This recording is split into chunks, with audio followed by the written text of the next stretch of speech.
زین قریشی صاحب آپ سے میں سوال کرتا ہوں، لیکن وہ بلاول صاحب والی بات جو بیچ میں رہ گئی ہے، ایک ایسی بات ہے مجھے لگتا ہے کہ اس کی آپ مخالفت نہیں کریں گے جو انہوں نے بات، ذرا سنیں جی بلاول صاحب نے گندم سکینڈل کے بارے میں آج کیا کہا ہے۔ انٹرم وفاقی حکومت میں امپورٹ کروایا گیا ویٹ، وزیر اعظم شہباز شریف صاحب کو ڈھونڈنا چاہیے کہ یہ کون سے بیوروکریٹس ہیں، کون سے منسٹرز ہیں جو اس سکینڈل میں ملوث تھے، ان کے خلاف ایکشن لینا چاہیے۔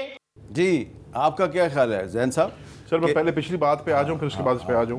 دیکھیں سر، کشمیر سے شروع کرتے ہیں۔ کشمیر کی بات کی، کشمیر کے اندر سر جو کچھ ہوا اور جو مناظر ہم نے دیکھے اس سے ہم نے اپنے کاز کو ڈیمیج کیا ہے، اور میرے سمجھنے میں کشمیر حکومت نے اور وفاقی حکومت نے جو ہے مس ہینڈل کیا سچویشن کو۔ اس کے باوجود بھی پھر آپ مان بھی گئے، آپ نے ایکشن کمیٹی کی باتیں بھی ساری مان لی، لیکن 12 جانے جو ہیں اپنی ہاتھ سے دھو بیٹھے، 80 سے زائد بندوں کو ہسپتال میں پہنچا بیٹھے، تو یہ نہیں ہونا چاہیے تھا۔ 12 یا 4-5 نہیں، میرے اطلاع کے مطابق تو 12 کے قریب۔ یہ جو احمد فراد صاحب ہے نا، ان پر یہی الزام ہے کہ انہوں نے 12 یا 13 کا فگر دیا تھا، لیکن حکومت کہتی ہے کہ 1 پولیس افسر اور 3 دیگر نوجوان، حکومت 4 کی بات کرتی ہے۔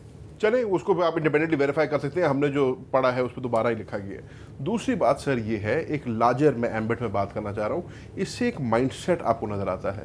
حکومت نے پنجاب میں یہ چیز کوشش کی، بہاول نگر والا انسیڈنٹ آپ کے سامنے ہے، کہ بزور بازو جو ہے آپ اگلے کو دبا دیں گے، لیکن یہ کام اب نہیں چلتا۔ کشمیر میں انہوں نے ایک بڑا شدید رد عمل دیا اس کے خلاف، اور آپ نے دیکھا وہ سڑکوں پہ نکلے اور ہزاروں کی تعداد میں نکلے ہیں، اور انہوں نے بڑا پروٹیسٹ کیا ہے، اور وہ سارا کچھ ہوا ہے۔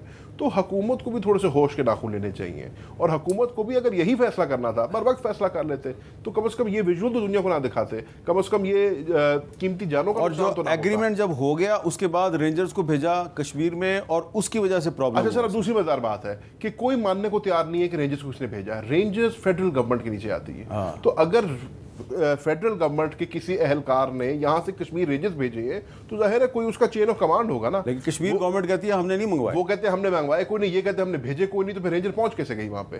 رینجر تو ایک پیرا ملٹری فورس ہے جو انٹیریئر منسٹری کے نیچے آتی ہے، یا تو انٹیریئر منسٹر صاحب پھر بتائیں۔ تو یہ وہی ہے نا کہ جو انٹرم گورنمنٹ کے دور میں جو گندم امپورٹ ہوئی، تو میں سر گندم والی بات میں بھی انٹرم گورنمنٹ کہتی ہے ہم نے تو نہیں امپورٹ، گورنمنٹ والی اس پہ نہیں، کیوں نہیں کہتی سر؟ اس میں تو گورنمنٹ کا بیان آ گیا، اس کے اوپر اس پہ بعد میں آتے ہیں۔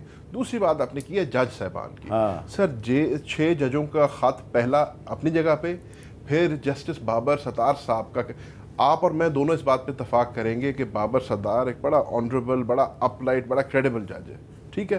اگر انہوں نے، اور جب پی ٹی آئی کی گورنمنٹ تھی تو ان پہ الزام لگتا تھا کہ یہ نون لیگ کا سپورٹر جج ہے، اور اب کہا جاتا ہے یہ پی ٹی آئی کا سپورٹر جج ہے۔ سر ضرور کہا ہوگا، میری ذاتی ماننے میں، یہ میری رائے ہے، میں نے آج فلور آف دا ہاؤس پہ بھی بات کی ہے، میرے سمجھنے میں کہ ایک بڑا اپ رائٹ اور جس کو آپ کہیں گے نا اعلیٰ درجے کا جج ہے، میری ذاتی رائے ہے یہ۔ اگر وہ کہہ رہے ہیں کہ مجھے فون کالیں آتی ہیں اور مجھے کہا جاتا ہے کہ پیچھے ہٹ جاؤ، مطلب نا ابہام تو اس میں کوئی نہیں چھوڑا نا، اور انہوں نے کہہ دیا کہ جی اعلیٰ سطح سے مجھے کالیں آتی تھیں اور مجھے کہا جاتا تھا، تو سر اب اس ملک میں وقت آ گیا ہے کہ اگر آپ مصدق ملک صاحب ہوں، حامد میر صاحب ہوں، میں ہوں یا کوئی اور ہو، ہم سب ایک بات پہ اتفاق کریں گے، انڈیپینڈنس آف جوڈیشری۔ ہم سب کہتے ہیں کہ اگر جوڈیشری اس ملک میں انڈیپینڈنٹ نہیں ہوگی تو ہمارے ملک کا ویسی بٹھا بیٹھ جائے گا۔ تو اس انڈیپینڈنس پہ اگر سوالیہ نشان اٹھ رہا ہے، اور آپ اور میں نہیں اٹھا رہے ہیں، سٹنگ ججز آف دا ہائی کورٹ اگر اٹھا رہے ہیں، ایک دفعہ نہیں اٹھا رہے، متواتر اٹھا رہے ہیں، تو اس کے اوپر اب ہمیں اس کو سر زیادہ سیریسلی لینا چاہیے۔ اب آ جائیں ویٹ کرائسس کے اوپر، میں بلاول صاحب کے ساتھ 101% اگری کرتا ہوں۔ گڈ سر کیوں پنجاب کے کسان کے ساتھ اس کا آپ نے اس کی دھجیاں اڑا دی ہیں؟ آج وہ اپنی گندم لے کے سڑک پہ بیٹھا ہے، اس کی وجہ نیشنل ایکسچیکر کا $1 ارب استعمال کیا گیا، 3100 روپے کے اوپر گندم کو امپورٹ کیا گیا، 4500 کے اوپر گندم کو بیچا گیا۔ یہ میں نہیں کہہ رہا، یہ حنیف عباسی صاحب کہہ رہے ہیں کہ 85 ارب روپے کا غبن ہوا ہے اس کا۔ اب انہوں نے تردید کر دی ہے۔ سر کیسے تردید کر دی ہے؟ انہوں نے خود بات کی، آج فلور آف دا ہاؤس میں نے یہ بات کی، انہوں نے پوائنٹ آف پرسنل ایکسپلینیشن مانگی، اسپیکر صاحب نے ان کو دی نہیں۔ وہ بتائیں، اچھا وہ یہ بتائیں کہ ان کی کیا کاکڑ صاحب سے بات نہیں ہوئی ہے؟ کیا کاکڑ صاحب نے ان کو جواب میں نہیں کہا کہ اچھا اب اگر اسپیکر صاحب نے کل ان کو فلور دے دیا نا، ضرور تو وہ کہیں گے کہ کاکڑ صاحب سے بات ہوئی لیکن فارم 47 کی بات کاکڑ صاحب نے نہیں کی، وہ یہ کہیں گے۔ اللہ کرے ایسا ہو, اللہ کرے ان کو, نہیں سنیں میر صاحب, اللہ کرے ایسا ہو, اللہ کرے وہ پرسنل ایکسپیکٹیشن پہ آ کے بات کریں اور وہ بتائیں یا تب جھوٹ بولا جا رہا تھا یا اب جھوٹ بولا جا رہا ہے, کیونکہ وہ بڑا عرصہ یہ کہتے رہے ہیں کہ میں نے ان سے یہ بات کی اور انہوں نے آگے سے کہا کہ اگر میں نے فارم 47 کی کہانی کھول دی تو تم لوگ منہ دکھانے لائق نہیں رہو گے.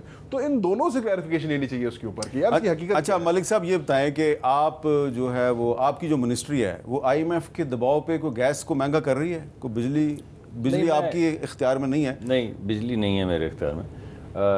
میں آپ کو یہ بتا رہا ہوں, پچھلی مرتبہ جو سلوشنز گیس کے ہم نے پروپوز کیے تھے, اس کے بعد کیئر ٹیکر نے کچھ اضافت کی, وہ سلوشنز تو ہم نے خود لکھے تھے.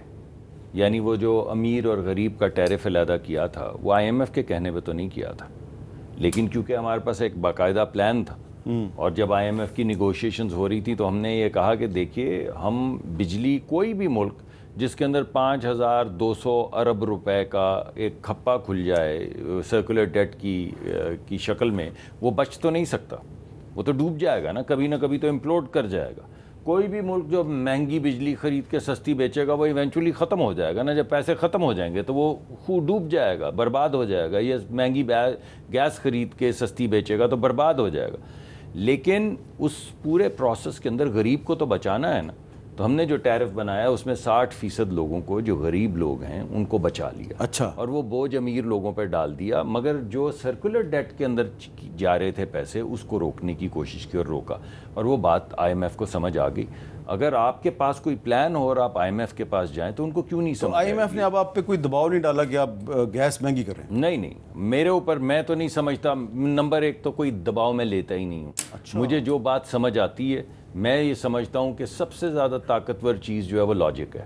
اگر آپ کے پاس, اگر آپ واقعی اپلیکیشن کی آف مائنڈ کے ساتھ ایک پلان لے کر جاتے ہیں کسی کے ساتھ بھی بات کرنے کے لیے, چاہے آپ نے کیپٹل ریزنگ ورلڈ بینک سے کرنی ہو, آئی ایم ایف سے نیگوشیٹ کرنا ہو, اپنے عوام سے بات کرنی ہو, آپ کے پاس کوئی سسٹمیٹک پلان ہونا چاہیے نا. سسٹمیٹک پلان لے کر جائیں گے تو 19-20 کے فرق کے ساتھ وہ بات مانی جائے گی. جب آپ کے پاس کوئی پلان ہی نہیں ہوگا تو پھر آپ کہیں گے دیکھو دھانس دھاندلی کرتا ہے, مجھے کہہ رہا ہے ایسے کر لو یا ویسے کر لو. تو میرے اوپر تو کوئی پریشر نہیں ہے. اچھا. دوسری جو میں, اگر آپ کر لیں بات پوری کر لیں. نہیں, میں اب بات بدلنے لگا تھا پرانی جو ویٹ اور کشمیر کے حوالے سے. میں چھوٹی سی بات کرنا چاہ رہا ہوں. ملک صاحب میں مان لیتا ہوں ان کی بات, یہ پریشر نہیں لیتے, لیکن مجھے ان کی بات سے یاد آ گئی ہے کہ اسحاق ڈار صاحب نے کہا تھا جتنا مجھے آئی ایم ایف سے نیگوشیٹ کرنا تھا کسی کو نہیں آتا, اور نیگوشیشن کا حال یہ ہے کہ ان کے آگے بالکل بچ گئے ہیں. ملک صاحب کی بات اس حد تو بالکل ٹھیک ہے کہ سیکولر ڈیٹ کا اس ملک کا ایک میجر ایشو ہے, اور سرکولر ڈیٹ کا ایشو ایسے حل ہونے نہیں والا جب تک کیپیسٹی پیمنٹس کا ایشو حل نہیں ہوتا, اور 2028 تک وہ نہیں ہونا. سو ان کو obviously out of the box thinking کرنی پڑے گی, اور اگر یہ غریب کو بچا سکتے ہیں ہم سے زیادہ راضی نہیں ہو. ذرا 2-4 دن کا وقت دیں تو پھر آپ کے سامنے چیزیں آ جائیں. اللہ کرے ایسے ہو سر, ہم تو چاہتے ہیں. اس وجہ سے میں پھر آپ کے پھر آپ نے بلانا ضرور ہے 2-4 دن کے بعد. مجھے بھی 2-3 منٹ کا صرف وقت دیں, اور میں نے دبئی لیگز پہ بات کرنی ہے.